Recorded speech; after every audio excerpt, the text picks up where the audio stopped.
Hello everyone, क्या हाल है आप सबके। मैं आपका प्यारा दोस्त, आपका एजुकेटर, आपका भाई सीए राकेश कालरा एक बहुत अच्छी और बहुत इंपॉर्टेंट और यूजफुल इंफॉर्मेशन लेकर आया हूं। देखो, सीए फाउंडेशन से सीए इंटर का ट्रांजिशन ना थोड़ा स्मूथ हो जाए और आपको पता लग जाए कि है क्या, वैसी इंफॉर्मेटिव वीडियो लेकर आया हूं। आप अच्छे से जानते हैं कि सीए फाउंडेशन में जब आप 4 पेपर देते थे तो आपके अकाउंटेंसी एंड आपका law are subjective. On the other hand आपका economics and maths are the multiple choice question यानी ऑब्जेक्टिव। वहां का ऑब्जेक्टिव क्या सीए इंटर की एडवांस अकाउंटिंग में भी ऑब्जेक्टिव है? आपने बिल्कुल सही सुना। 30 मार्क्स के एमसीक्यू आते हैं, मल्टीपल चॉइस क्वेश्चन, यानी 30 मार्क्स जो है वो आपके एमसीक्यू बेस्ड है। 70 मार्क्स आपका आंसर राइटिंग यानी प्रॉपर सब्जेक्टिव बेस्ड क्वेश्चन है। और पेपर आपका आता भी पार्ट ए और पार्ट बी के फॉर्म में है। बट जो पार्ट ए आता है ना एमसीक्यू, जिसको आप मल्टीपल चॉइस क्वेश्चन कहते हैं, सीए फाउंडेशन जैसे एमसीक्यू नहीं आते हैं।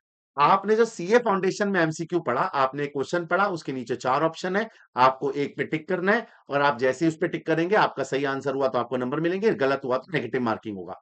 बट अगर मान लीजिए आप इको में 100 क्वेश्चन अटेम्प्ट कर रहे हैं तो 100 इंटर रिलेटेड नहीं है। आप मैथ्स के क्वेश्चन अटेम्प्ट कर रहे हैं तो पहला क्वेश्चन दूसरे से कनेक्टेड नहीं है। सीए इंटर में ऐसा नहीं है यार। सीए इंटर में जो 30 मार्क्स के एमसीक्यू आते हैं ना, उस 30 में से 24 मार्क्स के एमसीक्यू इंटर कनेक्टेड होते हैं। मतलब यहां पर मल्टीपल चॉइस क्वेश्चन नहीं, केस सिनेरियो आता है। मतलब मैंने जो आपकी आज वीडियो बनाई है ना, that video is multiple choice question versus case scenario.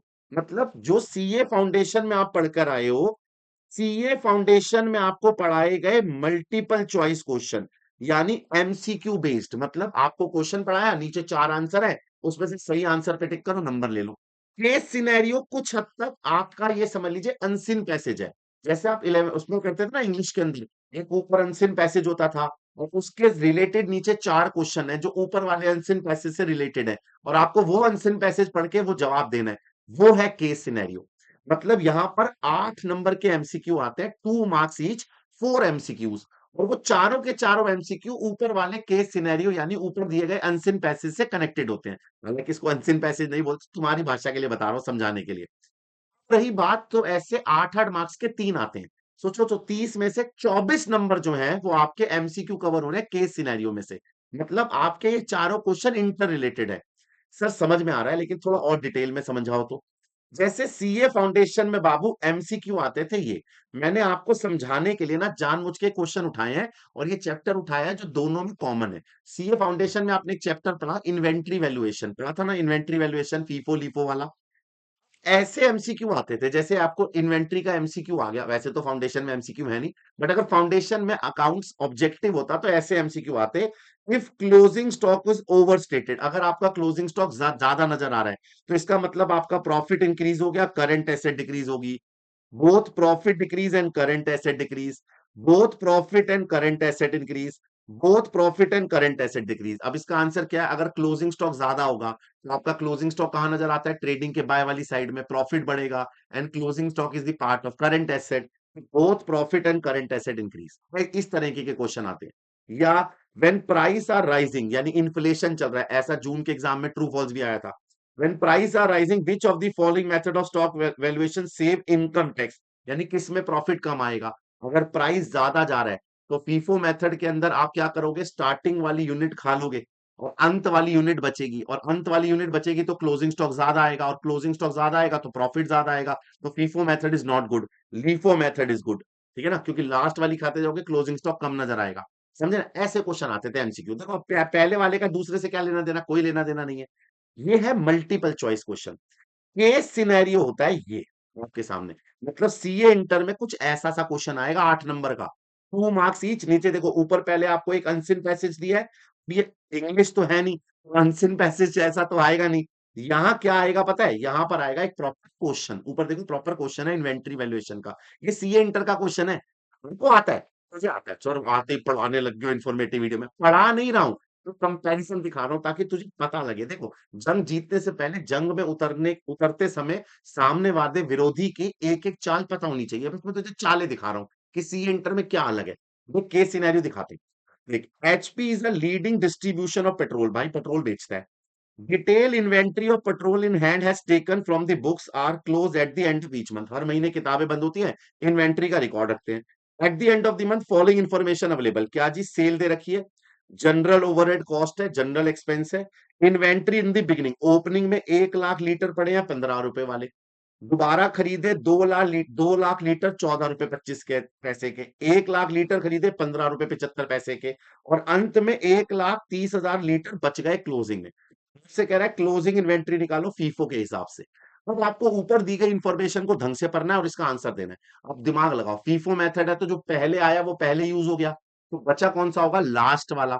यानी 1,30,000 में 1 लाख लीटर बचे होंगे 15 रुपए 15 पैसे के, और 30,000 यूनिट बचे होंगे 14 रुपए 25 पैसे के।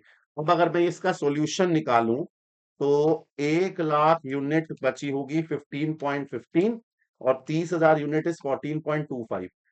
कैलकुलेटर में सॉल्व कीजिए, आंसर है ए 19,42,500। अब आपको कैलकुलेटर पे शो करना है, इसकी कैलकुलेशन भी कहीं करके नहीं दिखानी। कैलकुलेटर पे सॉल्व करो, सिर्फ ओएमआर शीट पे एबीसी लगाओ, कैलकुलेशन भी नहीं दिखानी।